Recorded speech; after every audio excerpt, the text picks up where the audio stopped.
අයිබෝවන් කියලා පිළිගන්නවා යාළුවනේ ඔන්නෝලා හැමදාම වගේ අදත් සුපුරුදුවට එකතු වෙලා තියෙන්නේ ක්‍රික් ඉන්ෆෝ අපේ YouTube channel එකත් සමගයි.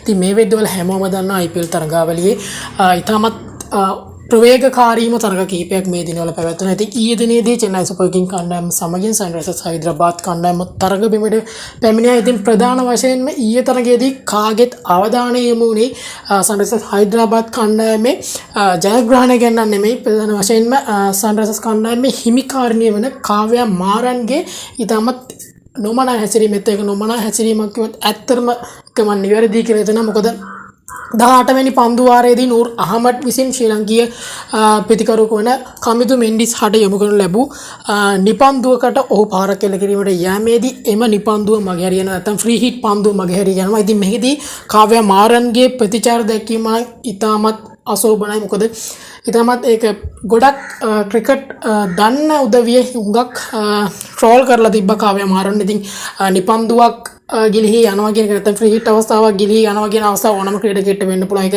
ඒ ක්‍රීඩකයා හිතලා කරන දෙයක් නෙමෙයි.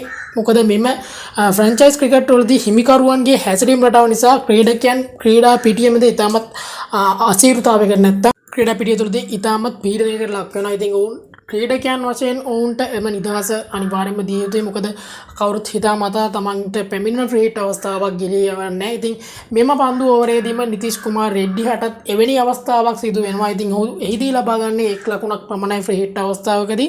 ඉතින් කෙසේ වෙතත් කමිදු මෙන්ඩිස්ගේ තුන් ඉරියව් දක්ෂතාව නිසා තමයි ප්‍රධාන වශයෙන්ම සන්රයිසර්ස් කණ්ඩායමට ජයග්‍රහණය වෙන්නේ. මොකද ඔහු ලබාගත් ඉතාමත් අති විශිෂ්ට උඩපන්දුව නිසා තමයි චෙන්නයි සුපර් කිංස් කණ්ඩායම තවත් ලකුණු 20ක් 25කින් පමණ පිටුපසට ඇද දැමීමට හැකියාව ලැබුණේ. වගේම ඔහු ජඩේජාගේ කඩුල්ලක් ඉතාම ප්‍රවේගකාරී ප්‍රතිකරුවෙකු වන රවීන්ද්‍ර ජඩේජාගේ කඩුල්ල ලබා ගන්නවා. 6 වෙනි ප්‍රතිකරුවා ලෙසින් පැමිණ සන්රයිසර්ස් කණ්ඩායමට පන්දු 22කදී නොදැවී ලකුණු 32ක් ලබා ගනිමින් ඔවුන ජයග්‍රාහී මාවත විවර කරේ කමිදු මෙන්ඩිස් කිව්වොත් ඉතාමත් මම නිවැරදි කියලා හිතනවා. මොකද තුන් ඉරියව්වෙම ඉතාමත් කැපී පෙනෙන දක්ෂතාව පෙන්වන ක්‍රීඩකයෙක්ට මෙහිම චෝදනා කිරීම නැත්නම් මේ වගේ හැසිරීම ඉතින් සන්රයිසර්ස් කණ්ඩායමේ හිමිකාරිණ කාව්‍යා මාරන්ගේ හැසිරීම ක්‍රිකට් ප්‍රේක්ෂකයෙකු විදිහට ඔබ දකින්නේ කෙසේද? ඉතින් පහලින් කමෙන්ට් එකක් දාගෙන අනිවාර්යයෙන්ම අපිව subscribe කරන්න අමතක කරන්න එපා. ඉතින් පහලින් තියෙන subscribe button එක click කරලා bell එක all දාලා තියාගන්න. ඒතකොට අපේ අලුත් වීඩියෝ වල ළඟටම ගෙන්න ගන්න පුළුවන්. එනතින් අතර ගිහින් එන්න.